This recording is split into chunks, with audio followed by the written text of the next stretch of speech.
أشهد أن محمد رسول الله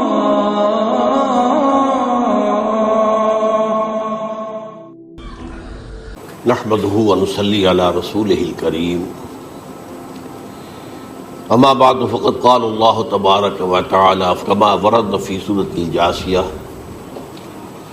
اعوذ بالله من الشيطان الرجيم بسم الله الرحمن الرحيم وإنه لعلم للساعة فلا تمترن بها واتبعوني هذا صراط مستقيم صدق اللہ العظیم رب اشرح لی صدری ویسر لی امری واحلل عقدۃ من لسانی یفقہوا قولی اللہم ربنا الہمنا رشدنا واعذنا من شرور انفسنا اللہم ارنا الحق حقا وارزقنا اتباعہ وارنا الباطل باطلا وارزقنا اجتنابہ آمین یا رب العالمین۔ قادیانیت سے متعلق ایک بحث کا آغاز ہو گیا تھا، کیونکہ ہمارے علم میں یہ آیا تھا کہ قادیانیوں نے خاص طور پر ماڈل ٹاؤن کو اپنا ایک مرکز اور اپنا اڈا بنانے کا فیصلہ کیا ہے، اور اس کا ہمیں تجربہ بھی حاصل ہو گیا۔ کچھ نوجوان اہل سنت کے نوجوان میرے پاس آئے تھے اور انہوں نے میری توجہ ادھر منعطف کرائی کہ یہاں پر یہ اپنی جمعے کی نماز کے لیے اوپن گراؤنڈ استعمال کر رہے ہیں اور اس میں لگا لیتے ہیں پارٹیشن وغیرہ، اور بڑی یوں سمجھیے کہ بڑی مہم کے ساتھ دونوں طرف کی سڑکیں بند کر کے، اور جو بھی لوگ مسافر ہیں انہیں بھی دعوت دیتے ہیں کہ آئیں یہاں جمعہ پڑھیں، اور بعض لوگ مغالطے میں وہاں جمعہ پڑھ لیتے ہیں۔ تو اس کے حوالے سے انہوں نے کوشش کی کہ کچھ نہ کچھ اس سلسلے میں، کیونکہ انہوں نے مجھے لا کر قانون دکھایا۔ پاکستان میں جو قانون نافذ ہے وہ یہ ہے، چاہے یہ کہ وہ نافذ نہیں ہے بالفعل، لیکن ہے قانون کی کتاب میں تو موجود ہے کہ قادیانی اپنے کوئی جو بھی ان کے نزدیک بھی ان کے مذہبی شاعر ہیں ان کو مسلمانوں کی شکل میں برملا علی الاعلان ادا نہیں کر سکتے، کیونکہ وہ تو دھوکہ دینی بات ہو گئی کہ لوگ سمجھیں گے یہ مسلمان ہی ہیں۔ اب جب انہیں آپ کو معلوم ہے کہ ہماری پوری جو مرکزی اسمبلی تھی، نیشنل اسمبلی، اس کے فیصلے کے تحت قرار دیا گیا بالاتفاق کہ قادیانی غیر مسلم ہے، دائرہ اسلام سے خارج ہے۔ یہ تو فیصلہ ہوا پارلیمنٹ کا اس بڑے پیمانے، بعد میں پھر ضیاء الحق صاحب کے زمانے میں یہ تو ہوا تھا، آپ کو معلوم ہے بھٹو کے زمانے میں، تو ضیاء الحق صاحب کے زمانے میں اسی کی گویا کہ فردر سٹیپ کے طور پر یہ بات طے کی گئی اور قانون بنا دیا گیا کہ وہ اپنی مسجد کو مسجد نہیں کہہ سکتے اور مسجد کی صورت پر نہیں بنا سکتے کہ گزرنے والے کو یہ خیال ہو کہ یہ مسجد ہے۔ اسی طرح وہ اگر کوئی اسلامی شاعر کا ارتکاب کریں گے علی الاعلان تو بھی یہ قابل تعزیر ہے، جرم ہے۔ وہ اپنے کئی احاطوں کے اندر، اپنے گھروں کے اندر جو چاہیں کریں، لیکن کھلے میدان میں آ کر جو شاعر اسلامی وہاں ان لوگوں نے سب کچھ اڈاپٹ تو کر رکھا ہے۔ سب سے بڑی بات تو وہ ہے کہ انہوں نے ایک جھوٹے نبی کا اقرار کیا ہے کہ وہ نبی ہے، اس نے ہمارے درمیان فصیل ہائی کر دی ہے۔ اب جو اس کو مانتے ہیں ان کے نزدیک ہم کافر ہیں۔ آپ کو معلوم ہے کہ یہ میں بیان کر چکا ہوں کہ حالانکہ قائد اعظم کا کتنا بڑا احسان تھا کہ چودھری ظفر اللہ خان کو انہوں نے فارن منسٹر بنایا پاکستان میں، لیکن جب ان کا انتقال ہوا ہے قائد اعظم کا تو اس کے جنازے کی نماز میں شریک نہیں ہوا، وہ شخص موجود رہا۔ جو دوسرے ممالک کے سفراء آئے ہوئے تھے، ظاہر بات ہے وہ مسلمان تو نہیں تھے، وہ عیسائی تھے یا کوئی اور تھے، ہندو تھے، بدھ تھے، جو بھی تھے۔ اب چونکہ قائد اعظم کا انتقال تھا ایک مملکت کے صدر کا، وہ لوگ سبھی موجود تھے، لیکن ظاہر ہے کہ وہ نماز میں شریک نہیں ہوئے، وہ مسلمان تو نہیں تھے۔ ان کے ساتھ کھڑا رہا یہ شخص، اس نے یہ بات، اور جب اس سے پوچھا گیا کہ تم شریک کیوں نہیں ہو تو اس نے کہا دیکھو بھائی، مجھے یا تو مسلمان سلطنت کا کافر وزیر سمجھ لو یا کافر سلطنت کا مسلمان وزیر سمجھ لو۔ میرے نزدیک یہ کافر سلطنت ہے، میں اس کا مسلمان وزیر ہوں چونکہ میں قادیانی ہوں۔ اب تمہارے نزدیک یہ اسلامی مملکت ہے تو میں کافر ہوں، پھر میں اس کی نماز کیسے پڑھوں؟ تو بہرحال ان چیزوں کی وجہ سے جو دھوکہ دینے والا معاملہ ہو گیا، ورنہ کوئی اور لوگ ہوں یہاں پہ، ہمیں ان سے تعارض نہیں ہے۔ عیسائی بھی ہیں، اپنی تبلیغ کرتے ہیں، کوئی خلاف ان کے رد عمل نہیں ہوتا، الا یہ کہ کہیں یہ واقعہ پیش آ جائے یا کوئی یعنی خام خواہ کو شوشہ کوئی شرارتی لوگ اٹھا دیں کہ انہوں نے قرآن کی یہ جو ہے بے حرمتی کی ہے، تو یہ تو پھر تحقیق سے معلوم ہو سکتا ہے کہ واقعہ کی تھی کہ نہیں کی تھی۔ لیکن ایک وقت میں جو اس پر تو ان کا احتجاج ہوتا ہے، لیکن یہ کہ ان کے جو ہے چرچ ہے ان کی ساری اور تبلیغ ان کی ہو رہی ہے اور بڑھ بھی رہی ہے تعداد ان کی، لیکن اس کے خلاف کوئی رد عمل تو ہمارے یہاں نہیں۔ تو یہ ہے اصل میں وہ بات۔ تو اس پر جو گفتگو شروع ہوئی تھی میں آج اس کی تکمیل کرنے جا رہا ہوں۔ حضرت عیسیٰ علیہ السلام کی دوبارہ آمد کا تعلق ہے، اس کے ضمن میں قرآن مجید میں جو نص قطعی ہے وہ نص قطعی یہ ہے اِنَّهُ لَعِلْمٌ لِلسَّاعَةِ فَلَا تَمْتَرُنَّ بِهَا۔ حضرت عیسیٰ کا ذکر ہوا ہے سورہ جاسیہ میں، اور وہاں فرمایا گیا ہے کہ یہ عیسیٰ کا دوبارہ آنا قیامت کی علامت ہوگا، یعنی کہ اب قیامت بالکل قریب آ گئی ہے۔ اِنَّهُ لَعِلْمٌ لِلسَّاعَةِ، علم حاصل ہوگا ان کی دوبارہ آمد پر کہ اب قیامت جو ہے وہ سر پر آ گئی ہے۔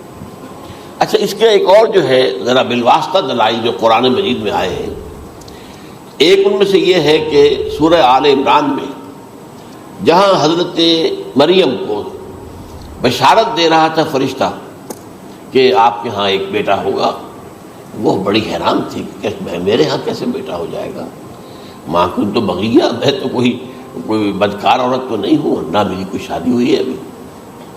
تو اس میں جو باتیں بیان کی تھی فرشتے نے، وہ جو بیٹا ہوگا اس کی کیا شان ہوگی، اس میں یہ الفاظ بھی آتے ہیں وَيُكَلِّمُ النَّاسَ فِي الْمَهْدِ وَكَهْلًا،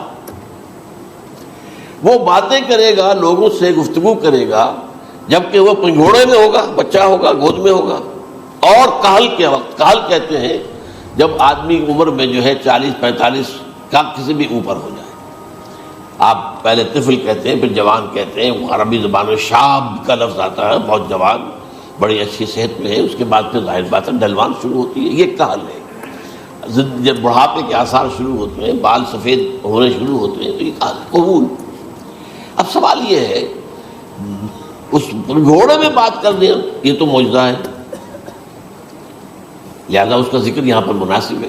یہ بڑے ہو کر بات کرنے کی کیا ضرورت تھی کہنے کی، وہ تو سبھی کرتے ہیں انسان، یہ اسی لیے کہ معلوم ہو کہ کہولت بھی انہیں آئے گی یار، حالانکہ آپ کو معلوم ہے سب مانتے ہیں، عیسائی بھی مانتے ہیں، سب مانتے ہیں، 33 برس کی عمر میں انہیں اٹھا لیا گیا، اس دور میں تو کہولت آئی نہیں، اس لیے قرآن ذکر کر رہا ہے۔ اور یہ بات جو ہے دوسری مرتبہ آئی ہے، یہ سورہ المائدہ میں آیت نمبر 110 وَتُكَلِّمُ النَّاسَ فِي الْمَهْدِ وَكَهْلًا، صرف یہ ضمیر کا فرق ہے، وَيُكَلِّمُ النَّاسَ فِي الْمَهْدِ وَكَهْلًا، اور وَتُكَلِّمُ النَّاسَ فِي الْمَهْدِ وَكَهْلًا یہ ہے جب قیامت کے دن اللہ تعالیٰ حضرت عیسیٰ سے سوال کریں گے، اے عیسیٰ ابن مریم، کیا تم نے میری اجازت سے اور میری تائید سے یہ معجزے نہیں دکھائے، یہ معجزے نہیں دکھائے، میں نے تم پر یہ فضل نہیں کیا؟ اور یہ گویا کہ بالواسطہ عیسیٰ کے ماننے والوں سے خطاب ہے کہ اللہ تعالیٰ کے کتنے بڑے بڑے احسان ہوئے، اور اسی میں تم بات کرتے تھے لوگوں سے پنگھوڑے کے اندر بھی اور کہولت کی عمر میں بھی۔ تو یہ کہولت کی عمر کب آئی؟ حضرت عیسیٰ علیہ السلام پر۔ تو اس کے بغیر تو ممکن ہی نہیں ہے کہ وہ دوبارہ دنیا میں آئیں، پھر ان کے اوپر وہ عمر آئے اور اس عمر کے اندر بھی وہ بات کریں گے۔ تو یہ میرے نزدیک قرآن مجید کے اندر دلائل ہیں اس چیز کے کہ حضرت عیسیٰ علیہ السلام کی دوبارہ جو ہے آمد ہوگی۔ اب اس ضمن میں چاہتا ہوں کہ آج خاص طور پر جو الساعہ کی اور جو علامت قرآن میں آئی ہیں، یہ ضمنی مضمون ہو جائے گا، لیکن بہرحال یہ بھی ایک معلوماتی مضمون ہے کہ ایک تو یہ قیامت کی بڑی نشانیوں میں سے حضرت عیسیٰ کا دوبارہ آنا، اور کیا کیا جو ہے باتیں بیان ہوئی ہیں وہ ذرا غور سے سن لیجیے۔ پہلی بات میں نے ہلکا سا حوالہ دیا تھا، ہم تو ایک لفظ قیامت بولتے ہیں، وہ قیامت جو ہے اتنا ہمارے نزدیک جامع لفظ ہے کہ جس میں وہ بھی جو زلزلۃ الساعہ آئے گا وہ بھی ہے، پھر جو نفخ روح نفخ ساق ہوگا وہ بھی ہے، لیکن قرآن مجید سے معلوم ہوتا ہے کہ یہ الساعہ ہے، وہ گھڑی جس دن کے یہاں قیامت برپا ہوگی، زلزلہ آئے گا، شدید ترین حالات آئیں گے، فوری طور پر تمام انسان بن نہیں جائیں گے۔ جو ہے اس کا نقشہ جو کھینچا گیا ہے، یا ایھا الناس اتقوا ربکم ان زلزلۃ الساعۃ شیء عظیم یوم ترونها تظہر کل مرضعۃ عما ارضعت وتضع کل ذات حمل حملها وترى الناس سکارى وما هم بسکارى ولکن عذاب اللہ شدید۔ اے لوگو ڈرو، اللہ کا تقوی اختیار کرو، اس لیے کہ قیامت کا زلزلہ بہت سخت شے ہے، بہت بھاری شے ہے۔ ان زلزلۃ الساعۃ شیء عظیم، جب پہاڑ چل رہے ہوں گے اور جو ہے انسان جو ہیں گے وہ جس طرح پروانے ہوتے ہیں، پتنگے ہوتے ہیں، ایسے اڑ رہے ہوں گے انسان. اور اس میں یہ بھی حال ہوگا کہ لوگ جو ہے ہر جو دودھ پلانے والی ہے وہ اپنے بچے کو بھول جائے گی. ظاہر بات ہے کہ اپنی پڑی ہوئی ہے مصیبت. حالانکہ سب سے زیادہ محبوب ترین شے دنیا میں اس سے اونچی محبت نہیں ہو سکتی جو ماں کو اپنے دودھ پیتے بچے سے ہوتی ہے. انہیں بھول جائے تصادو کل مرضعۃ عما ارضعت. اور تمہیں ایسا محسوس ہوگا کہ لوگ کسی نشے کی کیفیت میں، یعنی وہ بدحواس ہیں، وہ بدحواس ہو گئے، لیکن یہ کہ وما ہم بسکارا، اور وہ مدہوش نہیں ہوں گے. ولکن عذاب اللہ شدید. تو یہ ہے زلزلۃ الساعہ، وہ ایک خاص وقت جو ہے، ایک خاص گھڑی جس میں کہ یہ ہونا ہے. اس کے علاوہ قرآن مجید میں القارعہ القارعہ القارعہ وما ادراک ما القارعہ یوم یکون الناس کالفراش المبثوث وتکون الجبال کالعہن المنفوش. اب یہ کیا ہے؟ یہ نقشہ قیامت، یہ وہی ہے الساعہ، القارعہ الساعہ. اسی کے ساتھ قرآن میں آتا ہے الواقعہ اذا وقعت الواقعۃ لیس لوقعتها کاذبہ. تو یہ خافضۃ رافضہ، یہ الفاظ سورہ واقعہ میں ہے. اسی طریقے سے اور جو ہے الحاقہ والحاقہ وما ادراک ما الحاقہ، یہ تمام جو الفاظ قرآن مجید میں آئے ہیں یہ آئے ہیں الساعہ کے لیے، قیامت کے لیے نہیں. قیامت میں بعد میں بتاؤں گا آپ کو.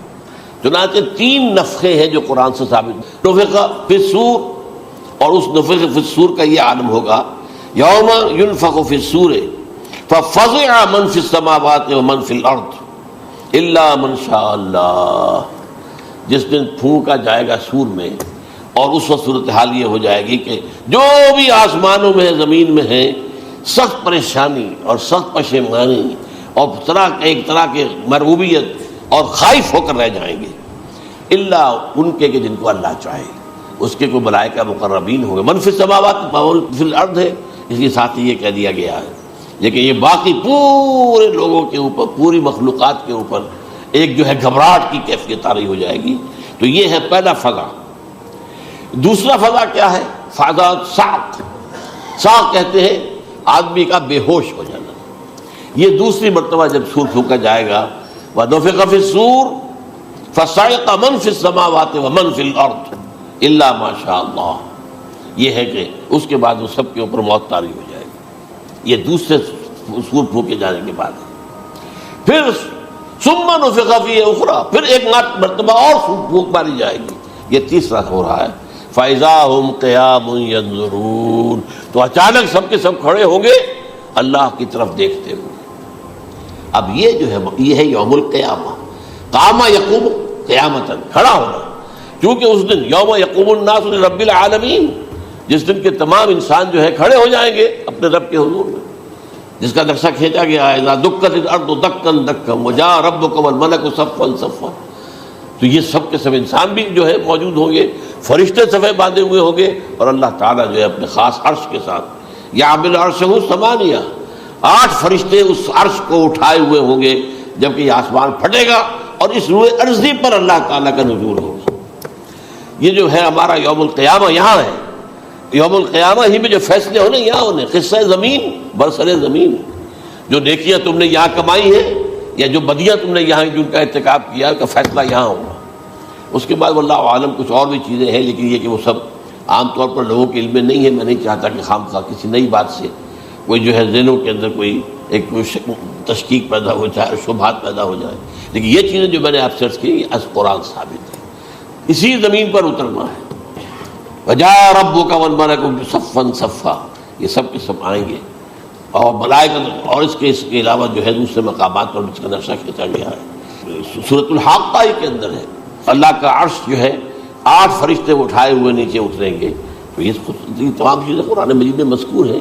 اور یوم القیامہ یہی ہوگا، لیکن وہ ہے یوم القیامہ. ہم قیامت کہتے ہیں اس کو جس کو قرآن کہتا ہے الساعہ، الزلزلہ، الحاقہ، القارعہ، الواقعہ. یہ ہے در حقیقت جو پہلا معاملہ ہے کہ اس کے اندر جو ہے فضا ہو جائے. اب دیکھیے جو علامات قیامت احادیث میں آئی ہیں وہ میں آج آپ کو سنا رہا ہوں. ان کو 2 حصوں میں تقسیم کیا جاتا ہے، علامات صغریٰ، علامات کبریٰ.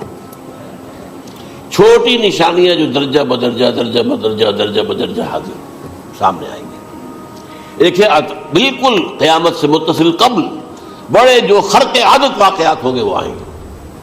اچھا، پہلی چیز کے سلسلے میں حضرت انس رضی اللہ تعالیٰ عنہ سے یہ مروی ہے اور یہ حدیث متفق علیہ ہے. پہلی علامت حضور نے بیان کی قیامت کی علامات میں سے. اب میں لفظ قیامت اسی معنی میں بول رہا ہوں جس میں کہ ہم عام طور پر بولتے ہیں. آپ نے فرمایا علم اٹھا لیا جائے گا، جہالت کا دور دورہ ہوگا. اب یہ کون سا علم اٹھایا جائے گا؟ سائنس کا علم نہیں، دین کا علم. آج تو ساری قدر و قیمت جو ہے جس کے لیے دوڑتے ہیں لوگ لاکھوں روپے کی فیسیں دے کر، جو MBA ہو رہے ہیں، یہ جو ہے اکاؤنٹنسی کا پاس کر رہے ہیں، یہ CA کر لیا ہے، یہ کوئی اور جو ہے فزکس میں کوئی کیمسٹری میں ڈاکٹریٹ کر لی ہے، ڈاکٹر بن گیا تو کیا ہی کہہ رہے ہیں. اس لیے کہ بڑی چیز جو پاکستان سے ایکسپورٹ ہوتی ہے وہ ڈاکٹر ہیں. جو اتنے بڑے پیمانے پر جو کالج کھلے ہوئے، 3 لاکھ روپے ایک سال کی فیس، 5 لاکھ روپے ایک سال کی فیس. یہ کیوں لیتے ہیں اور کیوں لوگ دیتے ہیں؟ کہ موقع مل جاتا ہے MBBS کر کے. امریکہ کے اندر بھی ڈیمانڈ ہے، ان کے ہاں ڈاکٹر جو ہیں جتنے ہونے چاہیے نہیں ہے، لہذا اور بھی بہت سی جگہوں پر ڈیمانڈ ہے. تو جس چیز کی مارکیٹ میں ڈیمانڈ ہے وہ علم ہے. آج علم کمپیوٹر کا علم ہے یہ.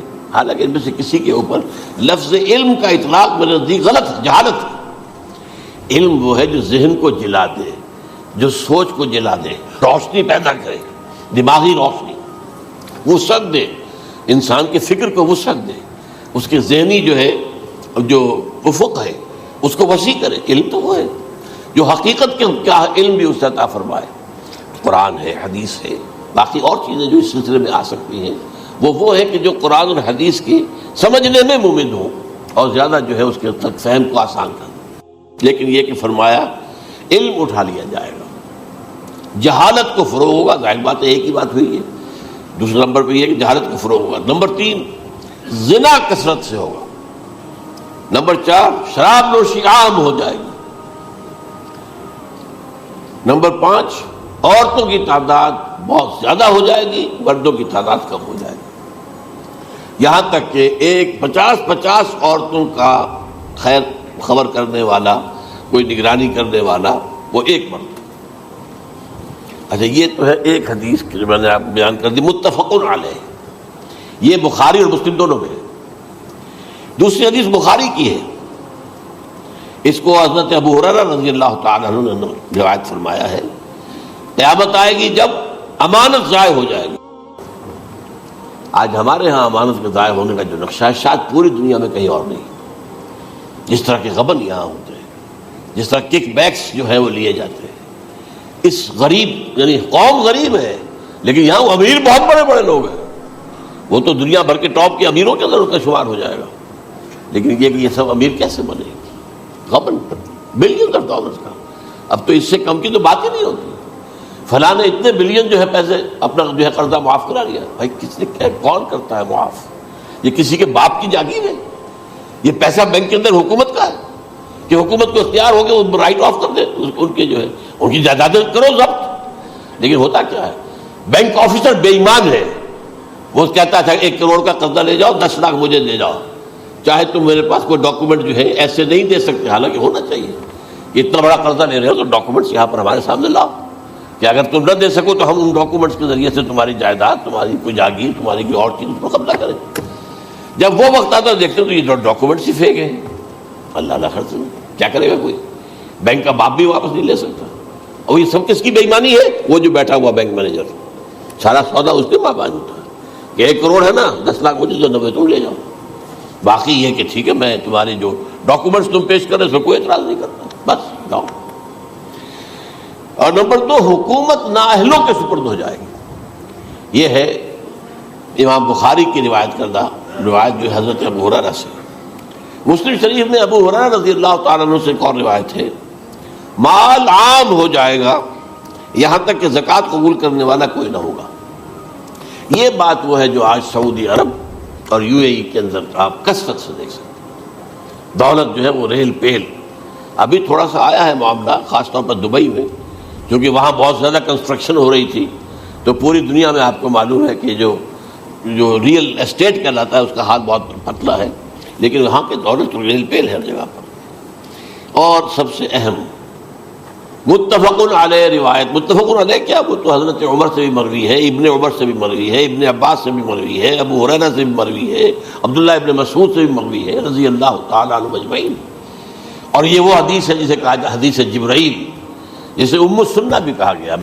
اس میں جو آخری سوال کیا حضرت جبرائیل نے حضور سے، چوتھا، پہلا یہ تھا کہ اسلام کیا ہے مجھے بتائیے، ایمان کیا ہے، اس کی حقیقت کیا ہے یہ مجھے بتائیے، تیسرا احسان کیا ہے یہ بتائیے، چوتھا یہ قیامت کے بارے میں بتائیے کب ہوگی۔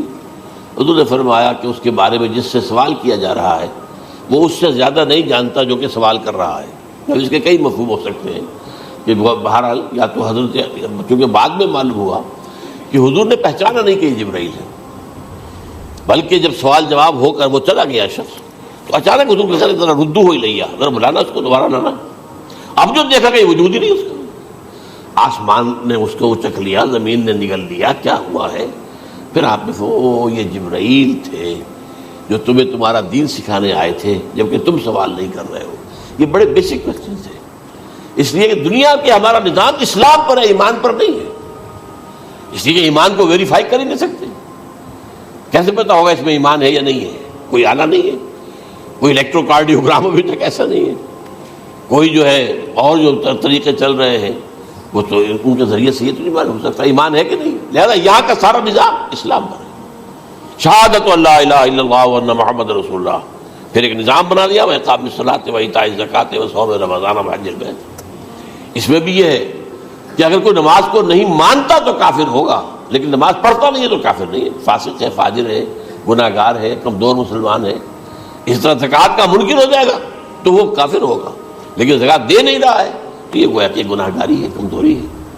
تو اس حوالے سے نوٹ کر دیجئے کہ یہاں کا دنیا کا سارا اسلامی نظام اور سارا کانسٹیٹیوشنل اور لیگل سسٹم جو ہے اسلام کا، وہ اقرار باللسان پر ہے، ایمان ہے وہ کہ جس کی بنیاد پر وہاں فیصلے ہوں گے۔ یہاں کوئی شخص مسلمانوں کا بڑا لیڈر ہے، بڑا علامہ ہے، بڑی اس کی قدر و منزلت ہے، اس کے ہاتھ چومے جا رہے ہیں، پاؤں چومے جا رہے ہیں، ہو سکتا ہے وہاں کہا جائے دفع ہو جاؤ، تمہارے دل میں ایمان نہیں تھا، تم نے یہ سب کچھ کیا تھا اس لیے کہ کہا جائے کہ بڑے عالم ہو، اور یہ کہا جا چکا، فقط قیلا، اب یہاں کچھ نہیں ہے تمہارے پاس۔ پھر فرشتوں کو حکم ہوگا کہ اس کو گھسیٹتے ہوئے جہنم میں ڈال دیں۔ تین باتیں بیان کی آپ نے، یہی حشر اس کا ہوگا مالدار کا، اللہ پوچھے گا میں نے تمہیں بہت مال دیا، تم نے کیا کیا؟ وہ کچھ گنوانا شروع کرے گا، اللہ فرمائے گا جھوٹ بول رہا، قذبت، تم نے یہ خیرات و صدقات اس لیے کیے تھے کہ تمہاری سخاوت کے ڈنکے بج جائے، تعریفیں کی جائے، وہ کی جا چکی ہے، دنیا میں ڈنکا بج گیا، یہاں کچھ نہیں ہوا، وہ نیت دل میں کچھ اور تھی تمہارے۔ میں لیس البر ان تولوا وجوہکم، ہمارا قرآن مجید کا سبق، ہمارا منتخب نصاب کا نمبر 2 بڑی تفصیل سے بیان کیا۔ یہی معاملہ ہوگا اس عالم کا، اللہ فرمائے گا میں نے تمہیں علم دیا، تم نے، وہ کہے گا میں نے علم پھیلایا لوگوں میں ہدایت کی، جھوٹ بول رہے ہیں، تم نے تو صرف اس لیے کیا تھا، تمہاری نیت یہ تھی کہ بڑا عالم شخص ہے، بڑا فاضل شخص ہے، تو یہ سب کہا جا چکا۔ تو وہاں کا معاملہ جو ہے وہ اسلام پر نہیں ہے۔ یا آپ دکھائیں گے دیکھیے یہ میرا آئیڈینٹی کارڈ، اس پہ اسلام میرا مذہب لکھا ہوا ہے، یا یہ میرا پاسپورٹ ہے، آئیڈینٹیفیکیشن کے لیے دنیا میں عام طور پر یہ چیزیں ہوتی ہیں، کوئی تعلق نہیں۔ آخرت کا معاملہ کسی اور شے پر ہے، وہ تو ایمان دل میں ہے، اور تمہارے تمام جو حرکات ہیں، اعمال ہیں، ان سب کے اندر جب تک کہ اصل جو قوت متحرکہ ہے وہ اللہ کی محبت نہ بن جائے، اخلاص للہ، بحب اللہ للہ، اور یہ کہ یہ تمام چیزیں، جیسا کہ فرمایا ایک حدیث بڑی پیاری ہے، ایمان کی تکمیل کی علامت کیا ہے؟ فرمایا من احب للہ وابغض للہ ومنع للہ واعطى للہ فقد استکمل الایمان۔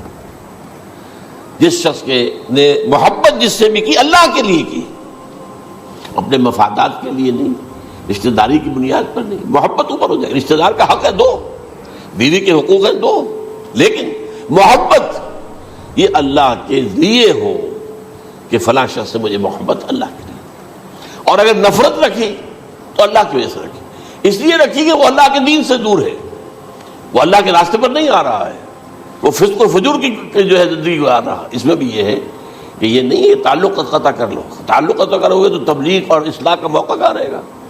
لیکن دلی محبت نہیں ہوگی اس میں. تو اگر محبت ہے تو اللہ کے لیے، اور نفرت ہے تو اللہ کے لیے. اور کسی کو کچھ دیا ہے تو اس لیے کہ اللہ کا حکم ہے کہ دوں، اور کسی سے کچھ روکا ہے تو اس لیے کہ اللہ کا حکم ہے کہ روکوں. اس کو نہیں دینا ہے. فقد استکمل الایمان، تو اس شخص نے ایمان کی تکمیل کر لی. یہ ہے اصل جو ڈیسائیڈنگ فیکٹر ہے، وہ یہ ہے. اور اس ایمان کی پہلی علامت کیا ہے؟ کیسے معلوم ہو میرے اندر ایمان ہے؟ پہلی علامت سب سے کم تر درجے کا ایمان، اس میں فرمایا گیا اذا اساءت کا سیئۃ وحسنت کا حسنۃ فانت مومن. اگر کوئی اچھا کام کر کے خوشی ہو اور کوئی برا کام ہو جائے تو ملامت ہو، یہ کیا کر بیٹھا، یہ میں نے کیا کیا ہے، یہ مجھے نہیں کرنا چاہیے تھا. یہ اگر احساس ہے نیکی اور بدی کا تو تمہارے اندر ایمان ہے. یہ ایمان ہے ادنیٰ درجے کا. اور وہ ایمان محب للہ ہے، وابغض للہ ہے، واعطى للہ ہے، ومنع للہ ہے، فقد استقبل الایمان. اچھا، یہ جو متفق علیہ حدیث ہے جو حضرت جبرائیل کی ہے، اس میں پھر انہوں نے کہا کہ اچھا اگر آپ مجھے یہ کب ہوگی قیامت نہیں بتا سکتے تو اس کی کچھ علامتیں بتائیے. یہ بڑی عظیم تھا، کیونکہ یہ تو تمام احادیث کے اندر میں نے عرض کیا نا کہ سب سے زیادہ صحابہ سے منقول ہے. اور آپ نے فرمایا کہ جب لونڈی اپنی مالکہ کو جنے گی اور تم دیکھو گے کہ ننگے بدن ننگے پیر بھوکے ننگے بھیڑوں اور بکریوں کو چرانے والے اونچی سے اونچی عمارتیں بنانے میں ایک دوسرے کا مقابلہ کریں گے. اذا تلد الامۃ ربتہا، کیا بانی ہے؟ یہ خاص الفاظ کیوں کہے گئے؟ اولاد والدین کے سامنے دب کر رہتی تھی، کبھی سینہ تان کر بات نہیں کرتے تھے. ٹھیک ہے، کوئی بات آپ مان نہیں سکتے، ابا جان یہ بات تو میں نہیں کر سکتا. یا فرض کیجئے کہ وہ آپ کو کسی نیکی سے روک رہے ہیں، کہ دینی کام سے روک رہے ہیں، ابا جان یہ تو میں نہیں کروں گا، یہ تو دین کا فرض ہے. یہ کہیں آپ، اور ڈٹ کر کہیں اور جمیں اس پر. لیکن یہ کہ کوئی سرکشی کا انداز نہ ہو. ایسا نہ ہو کہ اپنے جناب سینے کو تان کر کے کھڑے ہو جائے، میں نہیں کروں گا یہ نہیں، یہ غلط ہو جائے. اچھا، اولاد میں بیٹی جو ہوتی تھی وہ زیادہ سبارڈینیٹ، سبمسو، بات ماننے والی، کہیں بھی سر اونچا نہ کرنے والی. اور آخری دور میں کیا ہوگا؟ بیٹیوں سے مائیں ڈریں گی، انہیں ٹوک نہیں سکتی کسی بات پر، پتہ نہیں کیا بک دے، کیا بکواس کر دے. یہ تو ہمارے یہاں ہو گیا ہے. باہر کیا ہے وہ تو آپ یہ بھی نہیں پوچھ سکتے. آپ کی 13 برس کی لڑکی آئی ہے رات کو 1 بجے، نہیں پوچھ سکتے کہاں رہی ہو، یہ رات کہاں گزاری، پوچھ ہی نہیں سکتے. یہ پوچھنا بھی جرم ہے. اپنے چھوٹے بچے کو آپ نے ایک تھپڑ مار دیا، تہذیب ہے، سکھانا ہے، غلط کام کیا ہے، اس کی سرزنش ہو رہی ہے، فوراً وہ اگر ایک فون کر دے گا پولیس آئے گی، بچے کو لے جائے گی، اسے لا کر کہیں اور جو ہے ڈپازٹ کرے گی اور آپ پر مقدمہ چلے گا، آپ کو اس کی سزا بھگتنی ہوگی. ظاہر بات ہے کہ پھر وہاں سرکشی کا کیا عالم ہوگا. پھر اولاد کہاں سر جھکائے گی، کس درجے میں جھکائے گی؟ اس کی تربیت عثمانی ہوئی نہیں. تو ان تلد الامۃ ربتہا، گویا کہ ماں بیٹی کے نزدیک ماں جو ہے وہ ایسی ہو جائے گی جیسے لونڈی. گویا کہ لونڈی نے ایک اپنی مالکہ کو جنم دیا ہے، بیٹی مالکہ بن جائے گی اور ماں جو ہے لونڈی بن جائے گی. اور دولت کی ریل پیل کا ابھرتا دکان، یہ جو بھوکے ننگے اور مفلس، کیا حال تھا 100 برس پہلے، انہیں کھانے کو کچھ نہیں ملتا تھا. یہ مشرقی ساحل پر تھے، یہ سوائے یہ کہ مچھلیاں پکڑ لی، اللہ اللہ خیر اللہ وہ کھا لی، یا کہیں ان کو بیچ دیا، کوئی بنڈی لگ جاتی تھی وہاں. اور کیا تھا؟ اور مغربی ساحل پہ کیا ہوتا تھا؟ ساری ان کی معیشت حج کے گرد گھومتی تھی. حاجی آئے ہیں، خریداریاں کر رہے ہیں، اور آپ کو معلوم ہے پوری دنیا سے مال پہلے بھی پہنچتا تھا وہاں. آپ کو جو ہے ہر ملک کے ہر کونے کا پھل وہاں مل جائے گا آج بھی. اور وہاں پر یہ ہے کہ سب سے بڑی بدوؤں کے لیے سب سے بڑی بات کیا تھی؟ قربانی کا گوشت. اسے وہ سکھاتے تھے، سخت چمڑے کر کے کھاتے تھے. یہ ان کا حال تھا. آج جا کر دیکھیے نئے شہر بن رہے ہیں، امریکنز کو کانٹریکٹ دیے جا رہے ہیں، بالکل ماڈرن شہر بنا دو. ایک ایبسولوٹلی ماڈرن شہر جو ہے وہ جو مشرقی ساحل کے اوپر جو پہلے سے آرامکو سٹی ہے، امریکن سٹی ہو، اس کے اندر کوئی سعودی بھی داخل نہیں ہو سکتا سوائے جس کے پاس اس سٹی کی طرف سے لائسنس نہ ہو، اور اس کی چار دیواری کے اندر، چار دیواری کیا فصیل کے اندر کہی ہے، جو چاہو کرو، کوئی تم پر پابندی نہیں، ننگے نہاؤ، تالاب ہے نہا رہے، ننگی عورتیں ننگی مردیں نہا رہے، کوئی پوچھنے والا نہیں۔ اب اسی قسم کا ایک سٹی آباد ہونا جا رہا ہے مغربی ساحل پر، جدہ اور ینبوع کے درمیان، اور اس میں اصل میں جتنی بھی دولت ہے جو پیٹرول کی ہے وہ وہیں پر رکھ لی جاتی ہے امریکہ کے اندر، تاکہ امریکہ جو ہے ایسے ایسے پروجیکٹ بنا کر جب تمہیں دے گا تو اس میں سے پیسے دے گا، وہ نہیں ملتی ان کو واپس۔ بہرحال یہ تو میں نے ایک جگہ آپ سے ذکر بھی کیا تھا، دی کنفیشنز آف این اکنامک ہٹ مین، وہ کنفیشنز کی بات جو ہے اگر آپ میں سے کسی کو دلچسپی ہو تو اسے پڑھیں کہ کس طریقے سے 1973 کے آئل امبارگو کے بعد جو شاہ فیصل شہید کے زمانے میں ہوا تھا، پھر جس طریقے سے امریکہ نے ان تمام ممالک کو جکڑ لیا ہے، اس کا پورا جو پروسیس کیا تھا وہ سامنے آتا ہے۔ پر اس کے بعد آتا ہے علامات کبریٰ کا ذکر، بڑی علامتیں جو کہ بالکل خرق عادت کے انداز میں ہوگی، جن کا معاملہ جو ہے وہ آپ کے ناپ تول میں نہیں آ سکتا، آپ کی کیمسٹری فزکس اس کا جو ہے وہ نہیں کر سکتی، ادراک ہوگا یہ قیامت کی۔ ان میں نمبر 1 کیا ہے؟ ایک بہت بڑا دھواں آئے گا، پوری دنیا کو لپیٹے گا۔ نمبر 2 دجال کا ظہور ہوگا، جو اپنی خدائی کا دعویٰ لے کر آئے گا اور بنوائے گا، اس کے ہاتھ میں ہو جائیں گے، قبضے میں ہو جائیں گے سارے ذرائع پیداوار کے۔ اس کی طرف بھی پہلا قدم اٹھ چکا ہو، ٹرپس کے نام سے معاہدہ ہو چکا ہے، کوئی ملک اپنا بیج پیدا نہیں کر سکتا ہو، یہ بیج ہم نے ڈیولپ کیے ہیں، ان کے ڈیولپمنٹ سے پہلے تم ایک ایکڑ سے کتنی گندم لیتے تھے، آج کتنی لے رہے ہو؟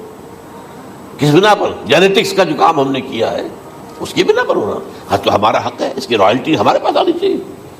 لہذا صرف ان اداروں سے، ملٹی نیشنل سے خریدا جائے گا بیج، اور بیج بھی وہ دیں گے وہ کہ جس سے جو فصل اگے گی وہ بیج نہیں لا سکتی، وہ بیج کا کام نہیں کر سکتی۔ جیسے آپ کو معلوم ہے کہ آپ کے ہاں جو گوشت کھایا جاتا ہے مرغے کا، تو مرغا وہ جو ہے اس میں مرغا ہو یا مرغی ہو، اس کے اندر کوئی وہ کیفیت ہی نہیں ہے، ان کے انڈے جو ہے ان سے آپ بچے حاصل نہیں کر سکتے، ہے تو انڈا، دیکھنے کو تو انڈا ہے لیکن وہ بنڈا جو ہے اس سے بچہ تو نہیں حاصل کر سکتے۔ ایسے ہی وہ گندم کا بیج دیں گے، نظر آئے گی گندم، لیکن اس کے اندر وہ صلاحیت نہیں ہے کہ اس سے جو فصل اگے گی اس کا نتیجہ جو ہے وہ بھی آپ لے سکیں۔ یہ ہونا ہے، اللہ جانے، قدم اٹھ رہے ہیں ادھر۔ پھر یہ ہے کہ دابۃ الارض، زمین سے ایک حیوان نمودار ہوگا، زمین شق ہوگی۔ ابھی میں کہہ رہا ہوں خرق عادت ہے، یہ چیزیں وہ نہیں ہیں جو ہماری کسی حساب کتاب میں جو باتیں پہلے آئی ہیں وہ تو حساب کتاب میں آ رہی ہیں، ساری سمجھ میں آ رہی ہیں، ساری چیزیں مشاہدہ ان کا ہو رہا ہے۔ لیکن یہ ہے کہ دابۃ الارض، یہ کہتے ہیں کہ کوہ صفا، اس میں تو نہیں ہے حدیث میں، کوہ صفا پھٹے گا اور اس میں سے ایک حیوان دابہ وہ ظاہر ہوگا، تو اسی لیے فرمایا ہے وَإِذَا وَقَعَ الْقَوْلُ عَلَيْهِمْ أَخْرَجْنَا لَهُمْ دَابَّةً مِّنَ الْأَرْضِ تُكَلِّمُهُمْ، تو ہم اندر سے پیٹ کے چیر کر زمین کے پیٹ کو ایک حیوان کو برآمد کریں گے جو انسانوں سے بات کرے گا، گفتگو کرے گا۔ نمبر 4 طلوع الشمس من المغرب، یہ بھی خرق عادت، سورج تو طلوع ہوتا ہے مشرق سے، غروب ہوتا ہے مغرب میں، لیکن اس وقت معاملہ الٹا ہو جائے، یعنی جو کائنات کے اندر جو گڑبڑ ہوگی کچھ سمجھ میں بات آتی ہے کہ یہ معاملہ جو ہے یہ تو اس پورے سولر سسٹم کو اگر بدل دیتے ہیں تو مشرق مغرب ہو جانا، مغرب مشرق ہو جانا، یہ سمجھ میں آنے والی بات ہے۔ اس کے بعد ہے عیسیٰ ابن مریم کا نزول، جس کے بارے میں آج میں نے گفتگو کی ہے تفصیل سے۔ یہ نزول ہونا ہے، یہ علامات قیامت میں سے حضور نے بیان فرمایا ہے، اور قرآن مجید کی جو اصطلاحات ہیں اس کے حوالے سے میں نص قطعی جو ہے وہ میں آپ کے سامنے رکھ چکا ہوں۔ پھر یاجوج ماجوج کا ایک معاملہ ہے، یہ میں ابھی اس وقت زیادہ اس پر بات نہیں کر سکتا۔ حضرت عیسیٰ علیہ السلام کے نزول کے بعد 2 کام ہو گئے، یہودیوں کا قلع قمع ختم، تمام یہود، ایک کام تو یہ ہونا ہے، اور نمبر 2 عیسائیت کا ختم ہو جانا، عیسائیت کی نفی کر دیں گے، بھائی تم مجھے خدا کا بیٹا بنائے بیٹھے ہو، میں تم کو خدا کا بیٹا نہیں ہوں، میں تو اس کا بندہ ہوں، رسول ہوں، میں نے تم سے کب کہا تھا کہ مجھے خدا کا بیٹا بناؤ۔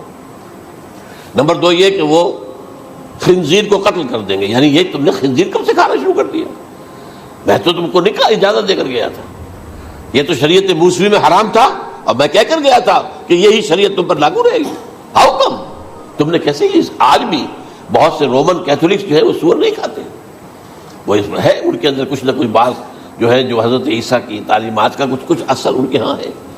میں تو ایک مرتبہ، یہ 1971 کی بات ہے، 4-5 دن کے لیے برسلز میں رکا تھا، اس لیے کہ وہاں مجھے ایک صاحب نے خط لکھا تھا کہ وہاں ایک نوجوان ہے، ابھی اس میں ایمان لایا ہے اور اس کے کچھ مسائل ہیں، ہم کوشش کر رہے ہیں ان کے مسائل حل کریں، آپ بھی جا رہے ہیں۔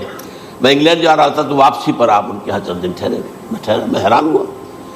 ویسے اس نے مجھے اپنے گھر ٹھہرایا نہیں، اس لیے کہ ماں باپ تو اس کے کرسچن تھے، اور پولیس کا چیف آفیسر اس کا باپ تھا، چیف آف پولیس فورس۔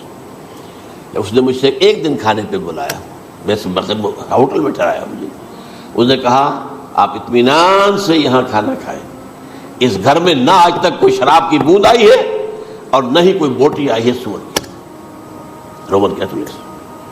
اب اکلوتا بیٹا تھا عبدالعزیز، اس نے بعد میں نام رکھا، وان کینٹر اس کا نام تھا جو کہ اوریجنل تھا، پھر اس نے نام رکھا عبدالعزیز وان کینٹر، پرانا نام بھی رکھا، نہایت خوبصورت۔ 28 سال کی عمر تھی، اور اس وقت میں نے دیکھا تھا کہ اس کی فقہی معلومات جو ہے میری معلومات سے 10 گنا زیادہ۔ اس کی وجہ کیا ہے؟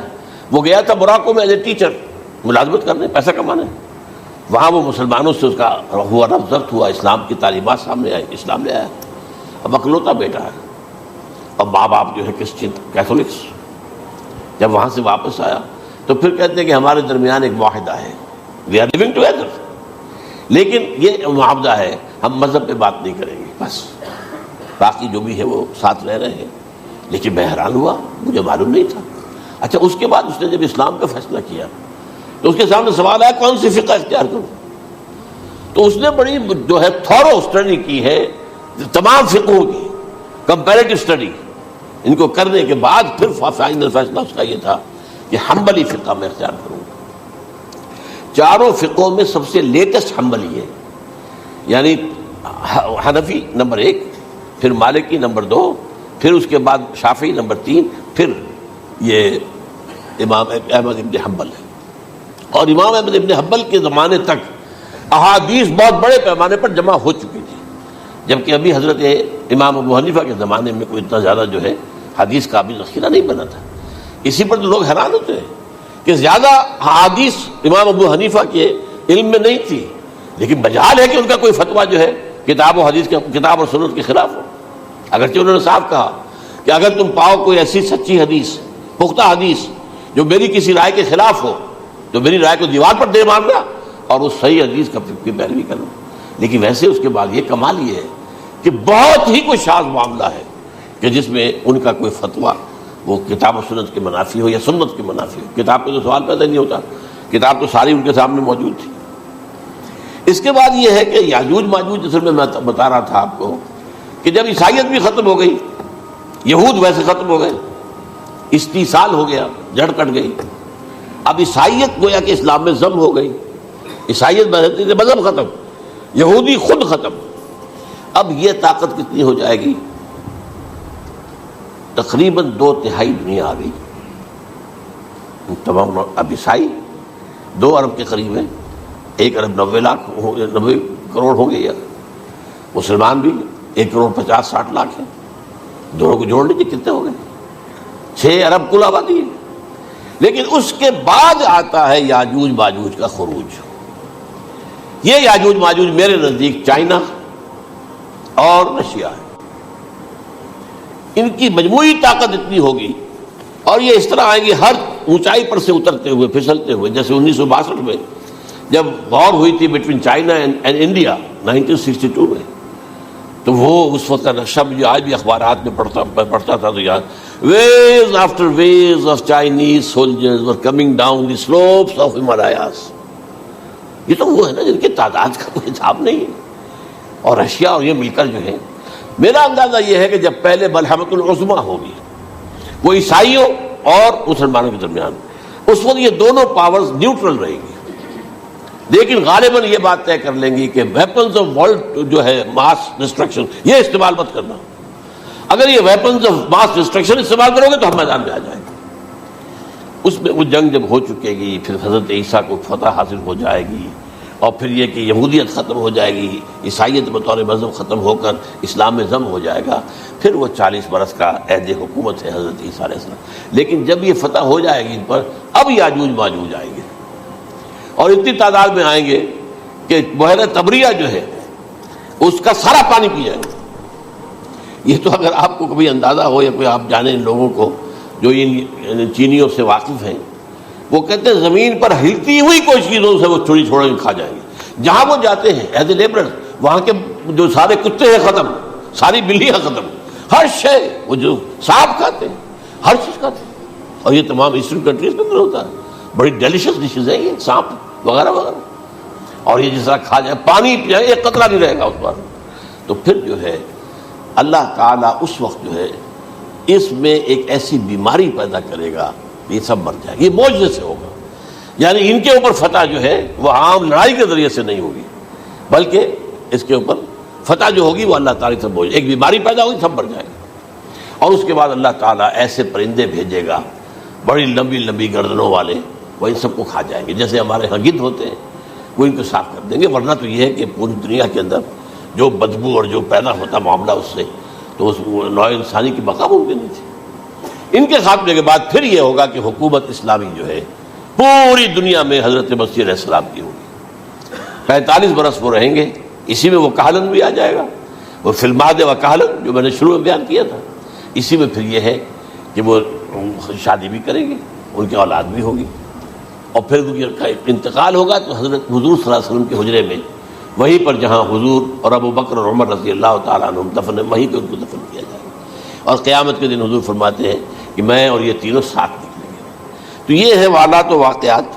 بہرحال اس میں یہ ہے کہ یہ نوٹ کر لیجئے کہ جہاں تک ہمارے ہاں آج کل کا معاملہ ہے، میرے نزدیک میں یہ کہنے پر مجبور ہوں، جو رفع و نزول مسیح کو نہیں مانتا وہ کم سے کم منکر حدیث ضرور ہے۔ میں اس سے کم کا فتویٰ نہیں دے سکتا۔ اب یہ ہے کہ جو لوگ مہدی کو نہیں مانتے ان کا معاملہ میں مختلف سمجھتا ہوں، چند منٹ لے رہا ہوں آپ کے وہاں، اس لیے کہ ان کی حدیثیں صحیحین میں نہیں ہیں، بخاری مسلم میں نہیں، اور یہ کہ بہرحال ان کا معاملہ جو ہے وہ ایسا نہیں ہے حضرت عیسیٰ کا۔ حضرت عیسیٰ کے آنے کا جو کچھ ہوگا وہ تو میں نے آپ کے سامنے بیان کر دیا، لیکن یہ ہے کہ حضرت مہدی ہمارے نزدیک اس میں خرق عادت کوئی ہے ہی نہیں۔ جیسے ہر صدی کے مجدد ہوتے ہیں، آخری صدی کے مجدد وہ ہوں گے، اور میرے نزدیک یہی آخری صدی ہے، اور اسی میں حضرت مہدی کا ظہور ہو جانا۔ سعودی عرب میں کوئی خانہ جنگی ہوگی کسی بادشاہ کے انتقال پر، اور پھر اس وقت یہ ظاہر ہوں گے، اس وقت ملک کے حالات کو سنبھالنے کے لیے لوگ ان کو زبردستی نکالیں گے، چھپے ہوئے ہوں گے ایک گھر میں۔ یہ حضرت ام سلمہ رضی اللہ تعالی عنہ کی روایت ہے کہ ایک بادشاہ کے انتقال پر یہ خانہ جنگی ہو جائے گی، اور ایک شخص مدینے سے بھاگ کر مکے میں چھپ جائے گا۔ یہ تو ہے ان کے الفاظ، میں توجیہ کر رہا ہوں۔ یہ لوگ ان کی طرف دیکھ رہے ہوں گے کہ یہ جو وقت آیا ہے فتنے کا ہماری قوم پر، ہمارے ملک پر، تو ان کی شخصیت ایسی ہے کہ یہ بیچ میں آئیں، صلح صفائی کرائیں، اور وہ جو ہے اس ذمہ داری سے بچ کر بھاگیں گے اور جا کر مکے میں چھپ جائیں گے۔ پھر لوگ انہیں تلاش کر کے نکالیں گے اور زبردستی ان کے ہاتھ پر بیعت کریں گے، ورنہ وہ اتنے بڑے منصب کو۔ اور پھر یہ بھی ہے، ایک حدیث میں آتا ہے یصلحوا فی لیلۃ واحدہ، ایک رات میں ان کی مکمل اصلاح کر دیں گے، یعنی اگر کوئی تھوڑا بہت نقص اور عیب کوئی ہوا بھی، کوئی کمی کوتاہی ہوئی بھی، تو اللہ تعالیٰ ایک رات میں اصلاح کروا دیں گے۔ لیکن ہمارے نزدیک اس قدر کوئی خرق عادت ہے ہی نہیں۔ البتہ جو کہتے ہیں اہل تشیع، وہ خرق عادت ہے کہ ان کے 12ویں امام جو ہے وہ بچپن ہی کے اندر اس خوف سے کہ جو بنو عباس بادشاہ ہیں وہ ان کو قتل کر دیں گے، تو وہ ایک غار میں چھپا دیے گئے۔ اب وہ 1200 برس سے اس غار کے اندر چھپے ہوئے، اور اس کے بعد وہ ظاہر ہوگی، وہ امام مہدی ہوں گے۔ اس میں خرق عادت ہے، لیکن میں یہ کہتا ہوں کہ محض خرق عادت کی بنیاد پر ہم اس کی نفی نہیں کریں گے۔ کیوں؟ کیا ہم یہ نہیں مانتے کہ اصحاب کہف 300 برس تک سوئے رہے؟ یہ کیا عام بات ہے؟ حضرت عزیر علیہ السلام اللہ نے انہیں موت دی، موت، اور 100 برس کے بعد زندہ کر کے اٹھا لیا۔ تو خرق عادت حضرت عیسیٰ کو ہم اتنا بڑا خرق عادت مانتے ہیں کہ اٹھا کر آسمان پر، تیسرے آسمان کے اوپر ہے، موجود ہے، اب بھی ہے۔ شب معراج میں تیسرے آسمان پر حضور کی ملاقات ان سے ہوئی۔ تو یہ خرق عادت کی بنیاد پر نفی نہیں ہم کرتے، ہو سکتا ہے، لیکن یہ کہ اس کے لیے ہمارے پاس کوئی دلیل نہیں، کوئی احادیث نہیں، کچھ نہیں، اس لیے ہم اس کو نہیں مانتے۔ البتہ خود وجود جو ہے حضرت مہدی کا وہ کوئی عجیب بات نہیں ہے، وہ تو جیسے پہلے بھی آئے ہیں ہمارے مجددین ایسے مجدد ہو گے اور دین کو تازہ کر دیں گے۔ ایک صحیح اسلامی ریاست جو ہے وہ عرب میں قائم ہو جائے گی دوبارہ۔ حضور نے فرمایا وہ عدل اور انصاف سے عرب کو اسی طرح بھر دے گا جیسے کہ وہ اس سے پہلے ظلم اور جور اور زیادتیوں کے سے بھری ہوئی ہوگی۔ تو یہ کام ہوگا، یہ تو مجدد کا کام ہوتا ہی ہے اس حوالے سے۔ لیکن بہرحال میں نے پھر بھی کہا کہ اگر احادیث کی کمزوری کی وجہ سے کہ صحیح عین میں نہیں ہے، اگر کوئی شخص انکار کرے تو مجھے کوئی اعتراض نہیں ہے، ٹھیک ہے۔ لیکن جو حضرت عیسیٰ کے نفع سماوی اور حضرت عیسیٰ کے نزول کا انکار کرتا ہے وہ کم سے کم، میں انہیں اور آگے کوئی فتویٰ نہیں دیتا کہ وہ کافر ہو گئے یا یہ ہو گئے یا وہ ہو گئے، لیکن منکر حدیث کے لائن میں تو وہ لازمت کھڑے ہو گئے، کیونکہ اتنی واضح اور پکی حدیثیں ہیں حضرت مسیح کے نزول کی، اور علامات قیامت میں جس طرح ان کا ذکر آتا ہے کہ اس سے انکار جو ہے وہ جب تک آپ پوری حدیث کے ذخیرے کا انکار نہ کریں اس وقت تک ممکن نہیں ہے۔ اقول قولی ھذا واستغفر اللہ لی ولکم ولسائر المسلمین والمسلمات۔